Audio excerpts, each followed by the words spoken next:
അല്പവസ്ത്രം ധരിച്ചെത്തിയാൽ സ്വന്തം ക്ലാസ്സിലെ ഒരു പെൺകുട്ടി മറ്റൊരാളായി മാറുമോ, അല്ലെങ്കിൽ ഒരു ആൺകുട്ടി മറ്റൊരാളായി മാറുമോ എന്നൊക്കെയുള്ള അത്ഭുതം എനിക്കുണ്ട്. സ്ത്രീകൾ എന്നും എന്റെ വീക്ക്നെസ് ആയി പോയി. തുറന്നു പറയാലോ, ഞാനൊരു സ്ത്രീലമ്പടന. ശ്രീ ആരിഫ്, യഥാർത്ഥത്തിൽ എന്താണ് ഇതിലെ ബേസിക്കായ പ്രശ്നം എന്നതാണ് താങ്കൾക്ക് ബോധ്യപ്പെടുന്നത്? ബേസിക്കായ പ്രശ്നം ഇസ്ലാം തന്നെയാണ്, അതിലൊരു സംശയമില്ല. ഞങ്ങളൊന്നും കാണുന്നുമില്ല, കേൾക്കുന്നുമില്ല, ഞങ്ങൾ ബധിരനും മൂകനുമാണ്.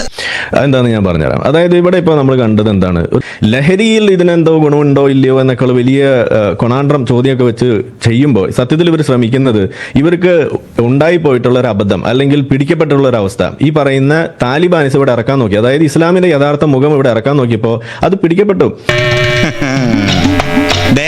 കൂട്ടുകാരെ വടിയാക്കുന്നത് പോലെ എന്നെ വടിയാക്കരുത്.